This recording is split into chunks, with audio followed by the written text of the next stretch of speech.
एक बार ऐसी मस्ती में चले जा रहे थे कि सामने से एक जंगली सुअर आ गया। हमें तब पता चला जब सामने से आके घुर्राया, आमना सामना हो गया। अब इतनी संकीर्ण रास्ता था कि पास में से निकल के नहीं जाया जा सकता था, या तो वो लौटे या हम लौटे। उसने जैसे घुर्राया तो हमने कहा जय सिया राम, तो वो फिर देखता रह गया, थोड़ी देर शांत रहा। थोड़ी देर बाद फिर घुर्राया तो हमने बोले जय सिया राम। दूसरी बार कहा तो तीसरी बार अपने आप ही मुड़ के चला गया।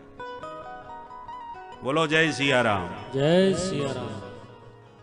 तो महात्मा लोग तो जंगल में उसी विश्वास पर रक्षिष्यति विश्वासः, इसी सूत्र का अवलंबन लिए मस्ती से घूमते हैं।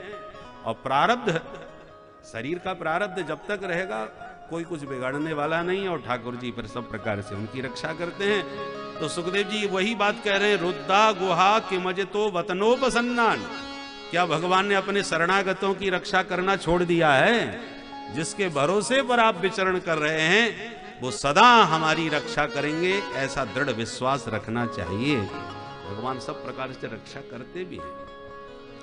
यदि आपके मन में किसी भी जीव के प्रति कभी कोई अनिष्ट की भावना नहीं है तो कोई भी जीव आपका कुछ नहीं बिगाड़ सकता। आएगा भी तुम्हारे पास तो वो भी अहिंसक हो जाएगा, उसका भी स्वभाव बदल जाएगा।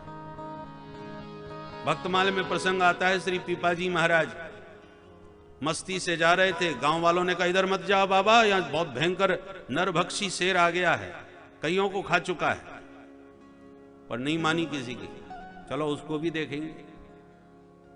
और जैसे ही गए गांव वाले समझ गए अब ये बाबा बचने वाला नहीं है। वो आ गया सचमुच से, जो दहाड़ता हुआ सामने आया तो भागना दौड़ना तो दूर रहा, मुस्कुरा के उससे बातें करने लगे। ए भैया, न जाने पूर्व जन्म में कौन से पाप किए हैं जो पशु योनि मिली है, अब तो कम से कम ठीक ठाक हो जाओ, जीवन का कल्याण करो, ऐसे बात करने लगे।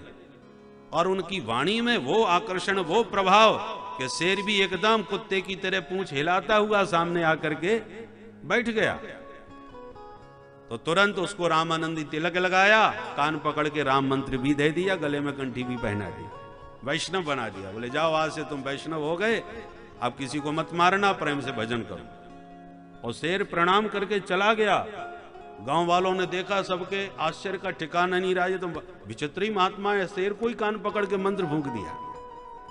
ऐसे महापुरुष तो जिनके हृदय में जीव मात्र के प्रति प्रेम हो तो हिंसक जीव भी उसके प्रभाव में आकर के अहिंसक हो जाते हैं, अपना स्वभाव भूल जाते हैं। सुखदेव जी कहते हैं कस्मात् भजन्ति कवयो धन दुर्मदान धान। जब प्रकृति के माध्यम से प्रभु ने पूरा प्रबंध कर दिया है तो स्त्री मदांधों के पीछे आसान्वित होकर भागने की क्या आवश्यकता है? तो धन के मद में मदांध हो रहे हैं, उनके पीछे जाने की कोई आवश्यकता नहीं, और किसी भी प्रकार से अपने जीवन में कोई चिंता करने की आवश्यकता नहीं। तो भगवान सुखदेव जी कहते हैं परीक्षित, कस्मात् भजन्ति कवयो धन दुर्मदान धान। मां के गर्भ से लेकर के भगवान ने पूरा प्रबंध प्रकृति के माध्यम से कर रखा है जीव के योगक्षेम का। मां के गर्भ में थे, कौन खिलाने पिलाने जाता था? भगवान ने आप्यायनी नाम की ऐसी नाड़ी फिट कर दी कि मां के द्वारा खाया हुआ भोज्य बालक को प्राप्त हो जाता है। सब प्रकार से मां के गर्भ में उसकी सुरक्षा भी कर दी। और जब बाहर निकल के आया तो अब संसार के पदार्थों को खाने में अक्षम है, तो भगवान ने तुरंत मां के स्तनों में दुग्ध का संचार कर दिया। लोग कहते हैं भगवान क्षीर सागर में रहते हैं, ये कपोल कल्पना है। अरे कपोल कल्पना कैसे हो सकती है? यदि भगवान समुद्र के दूध के समुद्र में न रहे होते तो असंख्य जीव जगत में जन्म ले रहे हैं, उन सब के लिए दूध की सप्लाई कहां से होती? बालक ने जन्म लिया और भगवान ने तुरंत मां के स्तनों में दुग्ध का संचार किया।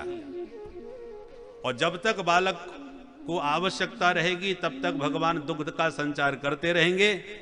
और जहां उसने बाहर से कुछ खाना पीना चालू किया तो धीरे धीरे आवश्यकता समाप्त हुई और भगवान ने तुरंत कनेक्शन खत्म कर दिया। अब खाने पीने के लिए तो अब दांतों की जरूरत पड़ती है, दुग्ध पान करने के लिए दांतों की जरूरत नहीं, इसलिए बच्चों को दांत दिए भी नहीं। खाने की आवश्यकता पड़ी तब दांत देने चालू किए। हल्का खावे इसलिए हल्के दांत दिए। और जब खूब जठराग्नि प्रबल हो गई, सक्षम हो गई पचाने में, तब भगवान बोले अब दूध के दांत वापस करो, बढ़िया वाले दूसरे ले लो। एक एक करके दांत वापस ले लिए, मजबूत वाले दूसरे दे दिए। अब खूब चना चबा चबा के खाओ। परंतु जब बुढ़ापा आ गया और जठराग्नि मंद पड़ गई, महाराज अब कुछ खाया पिया पचता ही नहीं है, तो भगवान बोले अब दांत वापस करो और वेदांती बन के ब्रह्म चिंतन करो। एक एक करके दांत फिर वापस ले लिए। तो ये सारा प्रबंध कौन कर रहा है? जो मूलभूत आवश्यकता है वो सब प्रभु ने प्रकृति के द्वारा प्रदान की है, इसलिए हमें किसी अन्य के आश्रय की आवश्यकता नहीं है। अनन्याश्चिन्तयन्तो माम, अनन्य होकर के केवल भगवान का चिंतन करो। भगवान की प्रतिज्ञा भी है, योग क्षेमम वहाम्यहम्, तुम्हारी पूरी गारंटी फिर मेरी है, जिम्मेवारी भगवान ने दी है। किस कामना से किस देवता का यजन करना चाहिए वो भी सुखदेव जी ने अलग अलग बताए। अन्न की कामना हो, अदिति मां की उपासना करो जो देवताओं की माता जी है। दाम्पत्य जीवन में झगड़ा ज्यादा होता हो तो माता भवानी की आराधना करो, पार्वती मैया की कृपा से दाम्पत्य जीवन सुखी होता है।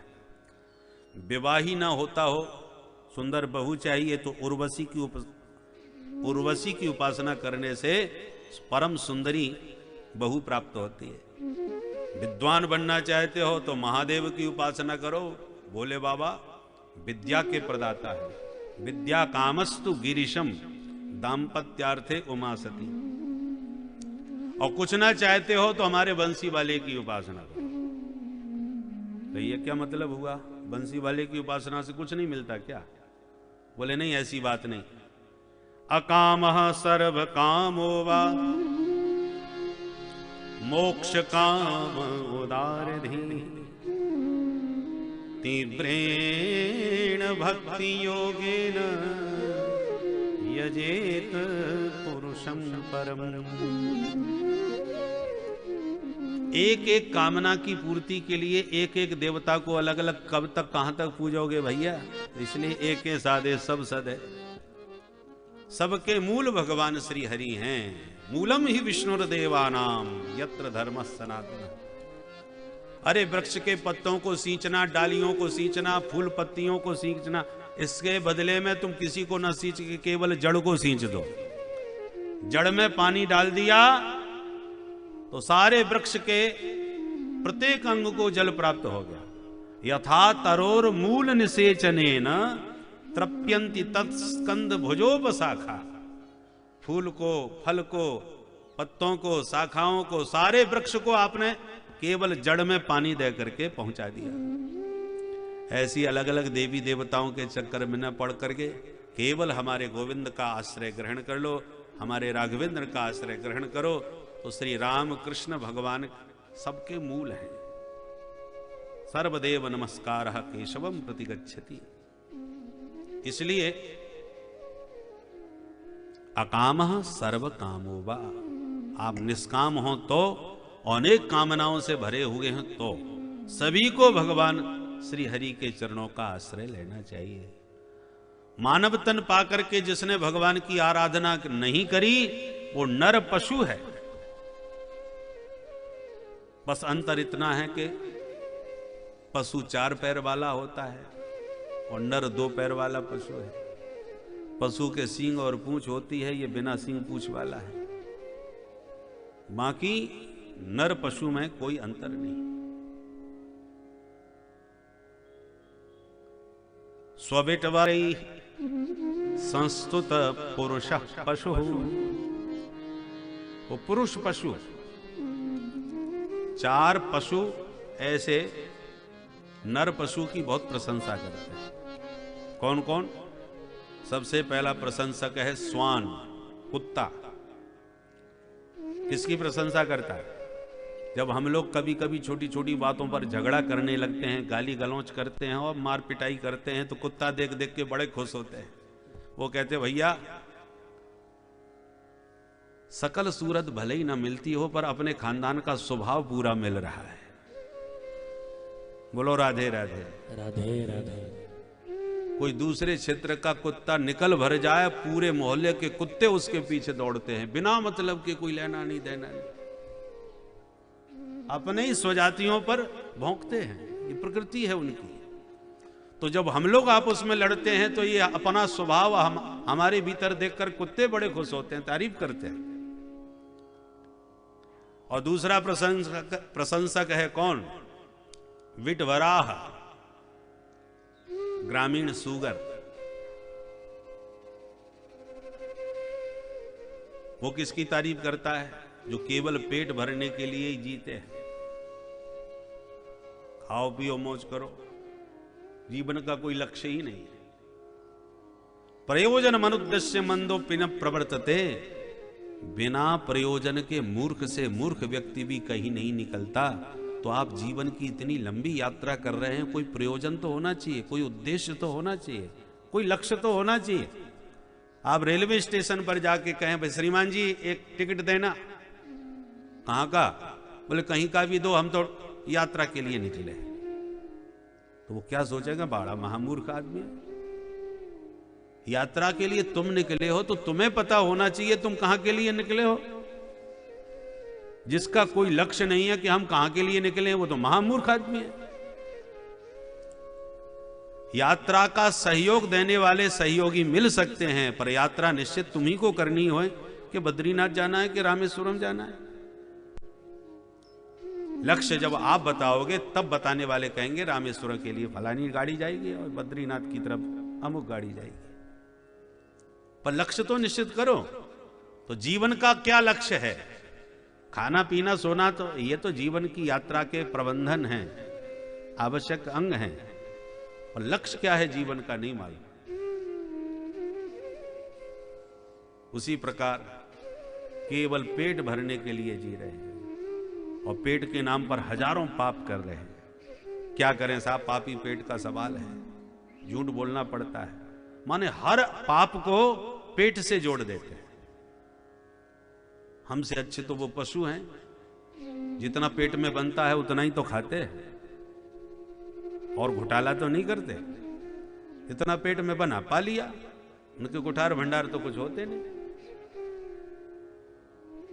पशु कितना घोटाला करेगा? जितना पेट में जाएगा।